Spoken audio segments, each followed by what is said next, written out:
Good morning dear students. अपन पढ़ रहे थे सॉल्यूशन चैप्टर, और सॉल्यूशन चैप्टर में अपन ने बहुत सारे फैक्ट्स पढ़ लिए थे। और लास्ट वर्क जो है अपन ने राउल्ट्स नियम पे किया था, राउल्ट्स लॉ किया था अपन ने। अब राउल्ट्स लॉ जो है उसको थोड़ा और अपन आगे बढ़ाते हैं। अपन ने राउल्ट्स लॉ जो है वो देखा था लिक्विड लिक्विड सॉल्यूशन में। आज अपन बात करेंगे सॉल्यूशन जो है वो सॉलिड लिक्विड। तो हम बात करेंगे किसकी? सॉलिड लिक्विड की। तो आपका हो गया, अरे भाई हिले मत, 4 सॉलिड लिक्विड सॉल्यूशन। आज हम किसकी बात करेंगे? सॉलिड लिक्विड सॉल्यूशन की। कोई दिक्कत इसमें? अब देखिए, इसको समझने के लिए पहले मैं आपको थोड़ा डायग्रामेटिकली समझा देता हूँ, उसके बाद इसकी पूरी कैलकुलेशन जो है वो अपन डिराइव करेंगे जैसे कल की थी राउल्ट लॉ में। तो देख लीजिए, आपके पास में फर्स्ट ऑफ ऑल जैसे एक कंटेनर है, एक कंटेनर टेढ़ा हो गया, टेढ़ा नहीं करना, इसमें से सब्सटेंस निकल जाएगा नहीं। तो ये बना दिया अपन ने फर्स्ट कंटेनर। इसमें है ए कंपोनेंट। क्या है? ए कंपोनेंट। और ये ए कंपोनेंट जो है वो क्या है? सॉलिड है। और सॉलिड होने के साथ साथ ये नॉन वोलेटाइल भी है। आगे के बात समझ में कोई दिक्कत इसमें? चलो नहीं है तो कोई बात नहीं। नेक्स्ट, दूसरा कंटेनर हमने लिया और इस कंटेनर में हमने लिक्विड ले लिया। इसमें क्या ले लिया अपन ने? लिक्विड। तो ये हो गया बी कंपोनेंट।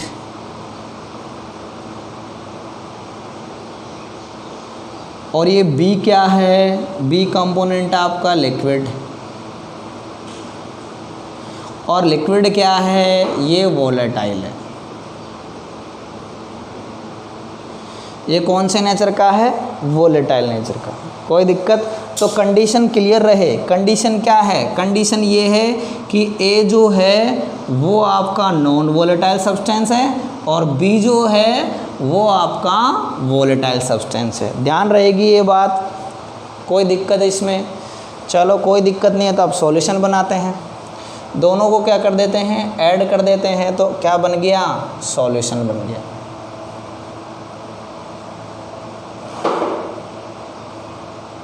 ये सॉल्यूशन रेडी हो गया आपका,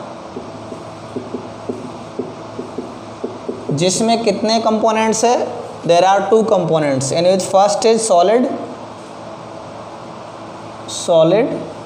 and second one is liquid.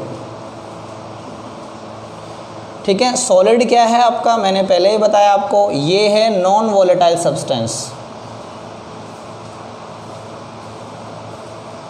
Non volatile. और लिक्विड क्या है आपका? वोलेटाइल। बस इस बात को आप माइंड में रखना। यदि आपको ये चीज़ दिमाग में रहेगी तो ये पूरा कंसेप्ट जो है वो अच्छे से समझ में आ जाएगा। क्लियर ये चीज़? अब आपने ये बना लिया हो तो मैं इसको मिटा रहा हूँ। आगे अपन इसको मैथमेटिकली देखते हैं। ये थोड़ा सा डायग्राम के थ्रू मैंने आपको बताया।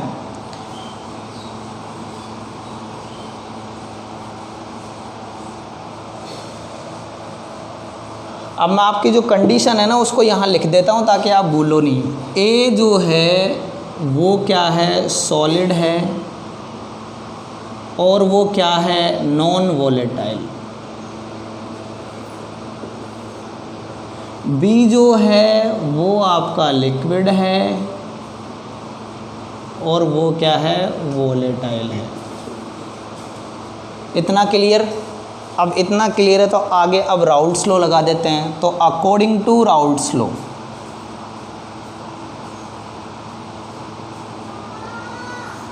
अकॉर्डिंग टू राउल्ट्स लॉ,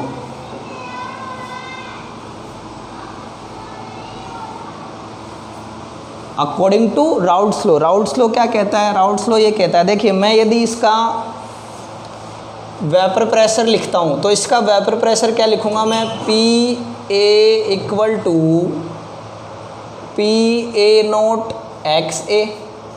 और मैं यदि b का लिखता हूँ तो P B equal to P B naught x B, यही लिखेंगे ना अपन। अब राउट लॉ क्या कहता है कि टोटल जो प्रेशर होगा सॉल्यूशन का वो इनका क्या होगा, सम होगा। तो पी टोटल इक्वल टू होगा P A plus P B, और पी बी की वैल्यू क्या है, P total equal to P A की वैल्यू क्या है, P A naught x A plus P B naught x B. चलो राउट्स लॉ के हिसाब से अपन ने वैल्यू लिख दी। लेकिन यहाँ आपको एक प्रॉब्लम अच्छे से पता होगी कि अपन ने जो प्रेशर है वेपर प्रेशर वो तो दोनों का लिख दिया, लेकिन आप अच्छे से जानते हो कि नॉन वोलेटाइल सब्सटेंस जो है इसका तो वेपर प्रेशर, वेपर ही नहीं बनेगी तो प्रेशर कहाँ से बनेगा। मतलब कि इसका क्या हो गया, वेपर प्रेशर जीरो हो गया, इसका वेपर प्रेशर क्या हो गया, जीरो। तो यहाँ लिख सकते हो आप वी नो दैट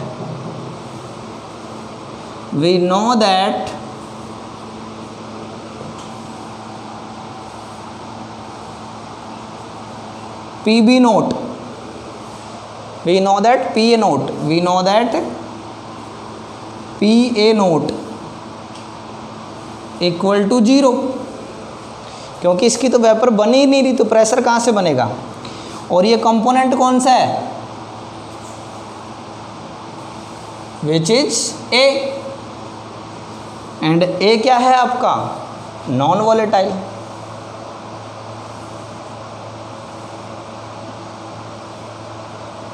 बस काम बन गया। अब ये तो क्या हो गया, इसकी वैल्यू तो क्या हो गई आपकी, जीरो हो गई ना। अब जीरो हो गई तो अब बचा कौन, ये बचा। तो पी टोटल किसके बराबर आ गया, P B naught x B के। यानी कि सॉल्यूशन का जो ओवरऑल वेपर प्रेशर है वो सिर्फ डिपेंड करेगा किस पे, वोलेटाइल सब्सटेंस के वेपर प्रेशर पे। क्लियर है चीज़। अब अपन इसको यहाँ लिख सकते हैं तसल्ली से कि पी बी नोट, इसको हम मान सकते हैं पी नोट, और पी नोट क्या होता है, vapour pressure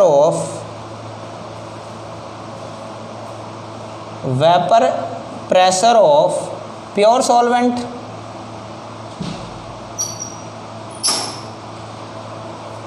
and x B is mole fraction of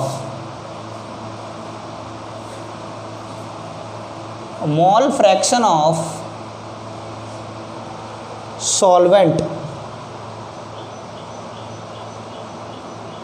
या वोलेटाइल सब्सटेंस का मोल फ्रैक्शन हो गया ये। कोई दिक्कत इसमें, चलो कोई दिक्कत नहीं है। तो दिक्कत नहीं है तो आप इसको ये भी समझ सकते हो कि ये जो है इसको हम क्या लिख सकते हैं, सॉल्यूशन का पी टोटल का मतलब क्या हो गया, प्रेशर ऑफ सॉल्यूशन। तो इसको आप लिख सकते हो n B by n A plus N B P naught, क्योंकि पी बी नोट को हम क्या लिख रहे हैं, पी नोट लिख रहे हैं, तो आराम से लिख सकते हैं। और ये क्या आ गया, ये टेंशन नहीं लेनी अपन को, ये क्या है, x B, mole fraction of B.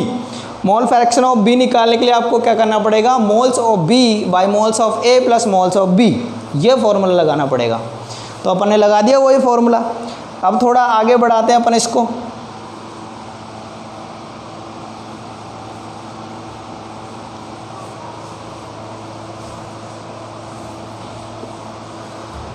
यहाँ पर आप एक लाइन लिख सकते हो, वेपर प्रेशर ऑफ सॉल्यूशन,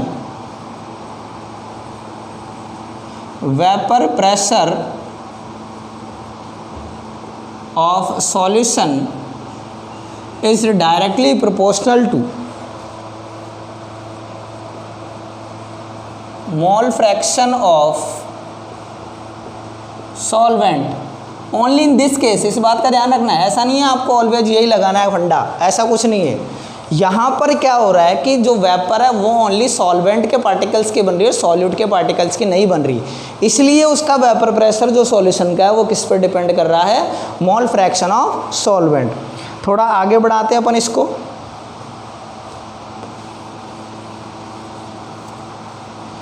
देखिए ये जो है इस टर्म को मैं यहाँ लिख रहा हूँ P S equal to P B naught x B. और देखिए आप ये अच्छे से जानते हो कि x A plus x B will become 1।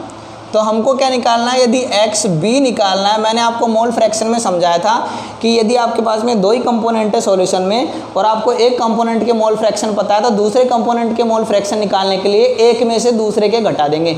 एक का मतलब न्यूमेरिक, ऐसा नहीं है कि उसमें से घटा देंगे। देखिए तो 1 माइनस एक्स ए, तो 1 माइनस क्या कर देंगे एक्स ए। अब आपके पास में एक्स बी की वैल्यू आ गई तो इसको रख दीजिए।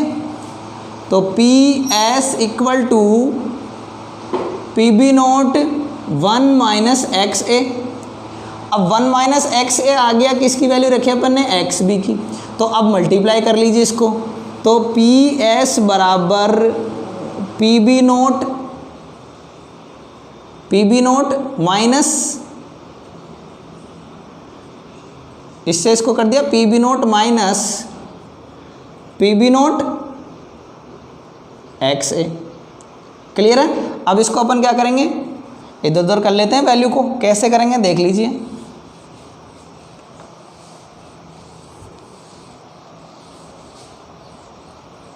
ऐसे करेंगे, इसमें इतने टेंशन लेने वाली बात है नहीं। देखिए पी बी नोट को इधर लाएंगे तो ये पी एस किधर चले जाएगा इधर, और पी बी नोट कहाँ जाएगा नीचे। तो बराबर में क्या बच जाएगा एक्स ए। बस ये फॉर्मूला आपका हो गया रेडी। ठीक है। अब आपने एक टर्म लिखाई थी मैंने आप लोगों को, टर्म ये लिखवाई थी कि P B naught equal to होता है P naught, vapour pressure of pure solvent. तो मैं इस पी बी नोट को रिप्लेस कर सकता हूँ क्या? हाँ कर सकते हैं, क्यों नहीं कर सकते। देख लीजिए P naught minus P S by P naught equal to X A. Clear है चीज। अब एक्स ए आपको पता है क्या है, एक्स ए क्या है mole fraction of A. X A क्या है मोल फ्रैक्शन ऑफ ए। और इसको कैसे निकालेंगे, मोल फ्रैक्शन ऑफ ए को निकालने के लिए मोल फ्रैक्शन ऑफ ए बराबर moles of A plus moles of A plus moles of B, ये वाला फॉर्मूला अपन लगाएंगे। तो अब एक्स ए की वैल्यू अपन को क्या हो गई पता चल गई, तो इसको यहाँ रख दो। P naught minus P S by P naught equal to N A upon N A plus N B. Clear है चीज़। ये आ गया आपका सॉलिड लिक्विड सॉल्यूशन में वेपर प्रेशर कैलकुलेट करने की मेथड। तो फटाफट आप इसका स्क्रीनशॉट ले लीजिए, फिर अपन आगे देखेंगे।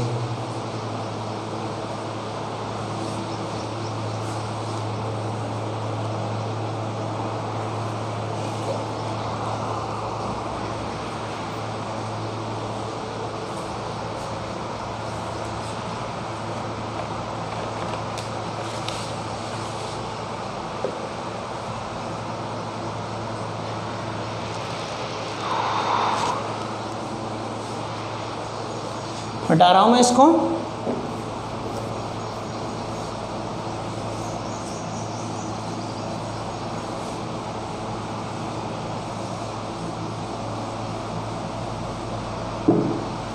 अब हम पढ़ेंगे colligative properties of solution. Colligative properties जो है वो देख लीजिए।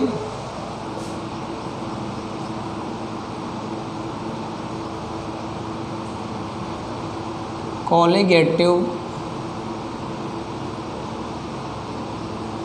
Properties of solution. तो कॉलिगेटिव प्रॉपर्टीज ऑफ सॉल्यूशन जो है उसको समझने के लिए आपको इतना सा कंसेप्ट ध्यान में रखना है कि आपका जो सॉल्यूशन है वो 2 कंपोनेंट से मिलके बन रहा है। अभी जो हम सॉल्यूशन पढ़ रहे हैं वो क्या पढ़ रहे हैं, सॉलिड लिक्विड सॉल्यूशन। तो क्या होता है कि कुछ फिजिकल प्रॉपर्टीज सॉल्यूशन की ऐसी होती है जो सॉल्यूट के नंबर ऑफ पार्टिकल्स पर डिपेंड करती है कि सॉल्यूट के पार्टिकल्स यदि इंक्रीज या डिक्रीज हो गए सॉलिड के पार्टिकल्स इंक्रीज या डिक्रीज होंगे तो वो फिजिकल प्रॉपर्टी जो है वो भी वेरिएट करेगी, उनमें भी क्या आएगा, चेंज आएगा। तो वो चेंज किस पर डिपेंड कर रहा है, अमाउंट और पार्टिकल्स ऑफ सॉल्यूट, अमाउंट और particles of solute.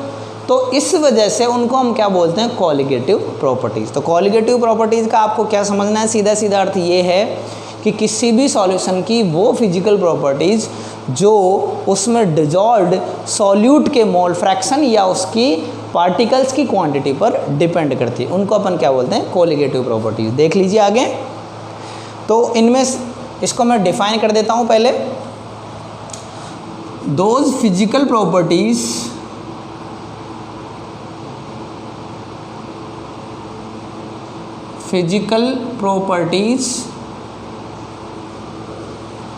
of solution which depend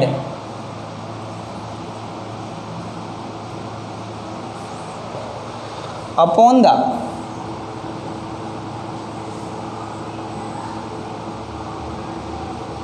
number of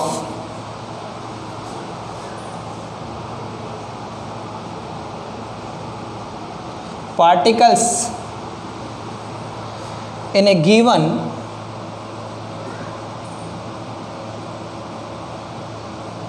volume of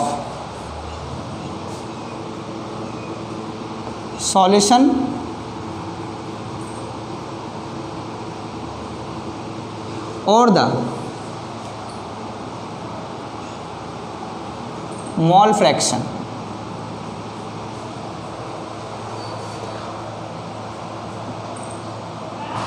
of the solute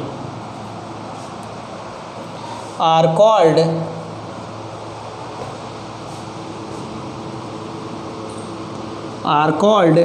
colligative properties।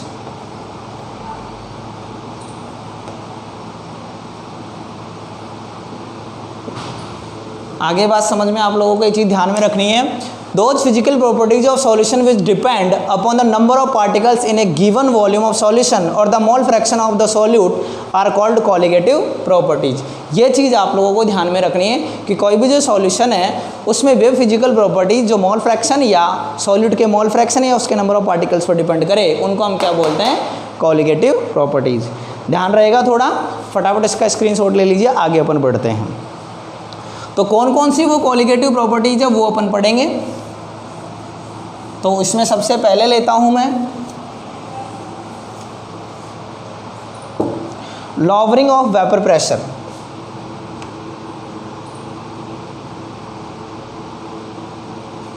Lowering of vapour pressure, ठीक है। तो देखते हैं अपन इसको ये क्या है। पहले मैं इसको आपको डायग्रामेटिकली समझा देता हूँ, उसके बाद अपन इसको आगे मैथमेटिकली देखेंगे। देखिए आपके पास में कंपोनेंट ए, ये क्या है, सॉलिड है। अब सॉलिड है और ये क्या है, नॉन वॉलेटाइल है। एक कंपोनेंट है आपके पास में बी,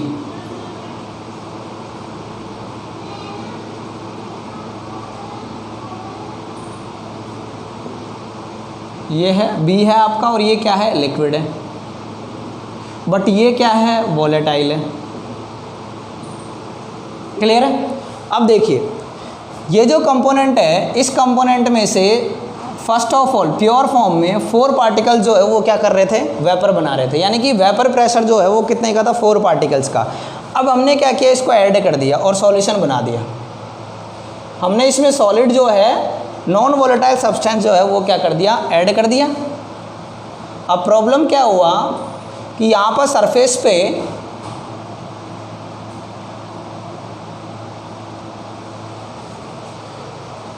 जो लिक्विड था, वोलेटाइल सब्सटेंस था, उसके 4 पार्टिकल्स थे। अब इसके कितने रह गए, 3 रह गए। पहले कितने थे, 4 थे। यानी कि यहाँ क्या हुआ कि 2 पार्टिकल्स किसके आगे, सरफेस पे, नॉन वोलेटाइल सब्सटेंस के। और नॉन वोलेटाइल सब्सटेंस जो है उसकी क्या नहीं बनेगी, वेपर नहीं बनेगी। अब उसकी वेपर नहीं बनेगी, या वेपर किन की बन रही है, सिर्फ 3 पार्टिकल्स की। अब पहले 4 पार्टिकल्स की बन रही थी, अब कितने की बन रही है, 3 पार्टिकल्स की। तो यदि हम ये मान ले कि ये जो है इसका क्या था, वेपर प्रेशर P0 था प्योर सॉल्वेंट का, और सॉल्यूशन का जो है वो PS है, ये क्या आएगा, कम आएगा, ये क्या आएगा, ज़्यादा, ये क्या आएगा, कम, क्योंकि यहाँ वेपर बना रहे हैं 4 पार्टिकल्स और यहाँ कितने बनाने हैं पार्टिकल्स, 3 पार्टिकल्स ही बना रहे हैं। इसका मतलब इनमें क्या हो जाएगा, थोड़ी सी लॉवरिंग आएगी, तो P0 माइनस हम क्या कर देंगे, PS। आगे बात समझे तो अपन को पता चल जाएगा कि वेपर प्रेशर जो है उसमें क्या हो गया, कितनी लॉवरिंग हुई है। क्लियर है ये चीज़।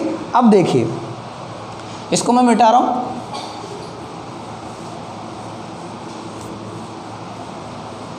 देख लीजिए। अब लॉवरिंग ऑफ वेपर प्रेशर यदि देखें इस कंपोनेंट में, इस सॉल्यूशन में, तो लॉवरिंग ऑफ वेपर प्रेशर तो क्या होगी, P0 माइनस PS, यानी कि vapour pressure of pure solvent minus vapour pressure of solution कर देंगे। लेकिन हम यहाँ एक्चुअल में पढ़ते हैं रिलेटिव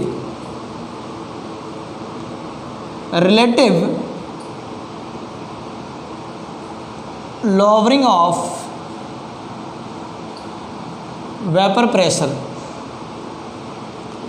तो ये कैलकुलेट करने के लिए हम क्या करते हैं, P0 minus PS by P0 करते हैं, यानी कि जो लॉवरिंग जो आई है वेपर प्रेशर में उसको हम डिवाइड कर देते हैं किससे, vapour pressure of pure solvent से। तो हमको क्या मिल जाएगा, relative lowering of vapour pressure. ठीक है, और आप इस फॉर्मूले को पहले पढ़ चुके हो जस्ट अभी। ये होता क्या है, ये होता है, देखो मैंने आपको बताया था, P0 minus PS by P0, P0 minus PS by P0 equal to होता है NA upon NA plus NB। ये आप ऑलरेडी पढ़ चुके हो। And we know that NA is very very less than NB। तो क्या हो जाएगा, P0 minus PS by P0 equal to NA upon NB। Clear है चीज़। अब ये हो जाएगा तो हम इसको आगे बढ़ाते हैं, तो क्या हो गया आपका, NA क्या होगा, NA होगा WA बाय MA, और NB क्या होगा, NB होगा WB बाय MB। अब ये वैल्यू आप यहाँ रख सकते हो। ये वैल्यू यहाँ रखने के लिए मैं थोड़ा ऊपर जगह कर रहा हूँ, नीचे दिखेगा नहीं आप लोगों को। देखिए P0 minus PS by P0 equal to, ये क्या है, WA बाय MA इनटू क्या आ गया, MB कहाँ गया, ऊपर गया, तो MB बाय WB। ये आपका exact relative lowering of vapour pressure का फॉर्मूला जो है वो आ गया। इसमें आप वेरिएबल्स को डिफाइन कर सकते हो। वेरिएबल्स क्या है, एक तो वेरिएबल आपका P0, P0 क्या है, P0 होता है वेपर प्रेशर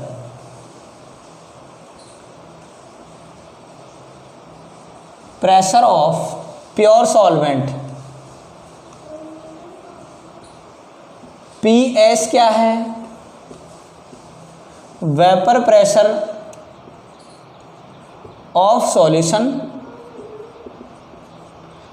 WA क्या है, वेट ऑफ सॉल्यूट। MA क्या है, molar mass of solute. WB क्या है, weight of solvent. And MB क्या है, मोलर मास ऑफ सॉल्वेंट। ये सारे आपको किस में लेने, इन ग्राम। आगे बात समझ में। तो इस तरह से आप क्या कर सकते हो स्टूडेंट्स, इन चीज़ों को अच्छे से कर सकते हो। फटाफट इसका स्क्रीनशॉट ले लीजिए।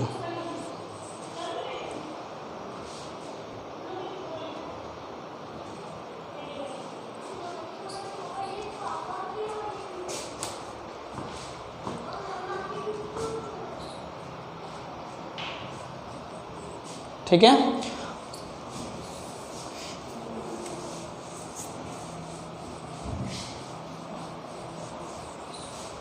एक क्वेश्चन देख लेते हैं अपन इस पे। Calculate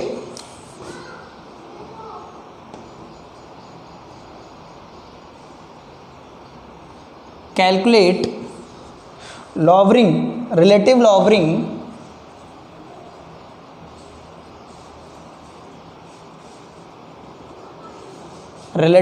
lowering of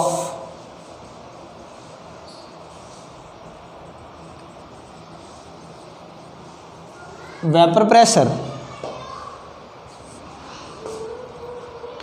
Calculate relative lowering of vapor pressure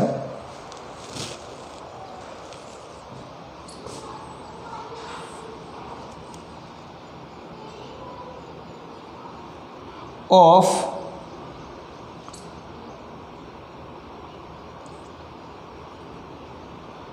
500 gram of water due to addition of 50 gram of sucrose। ठीक है। और दे रखा है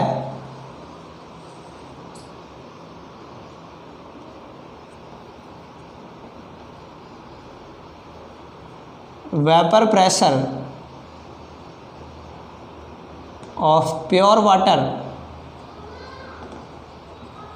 at 25 degree centigrade is 23.8 mmHg। ठीक है। तो अपन इसको कर सकते हैं। देखिए क्या क्या गिवन है। गिवन क्या है? गिवन आपके पास में पी नोट गिवन है। पी नोट कितना है? 23.8 mmHg। ठीक है। और डेल्टा पी आपको कैलकुलेट करना ही है। और आपको एन ए क्या गिवन है? एन ए आप आराम से कैलकुलेट कर सकते हो। कैसे आएगा? 50/342 कितना आ गया ये लगभग? या आ गया आपका 0.146। और एन बी जो है ये कितना आ गया? 0.146। और एन बी जो है वो आपका आ जाएगा 50/500/18। तो ये आपका आ रहा है 27.78। बस वैल्यू रख लीजिए। फॉर्मूला क्या है अपना?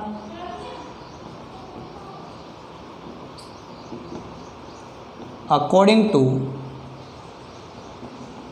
Routes law, P naught minus P S by P naught equal to क्या हो गया? N A by N B.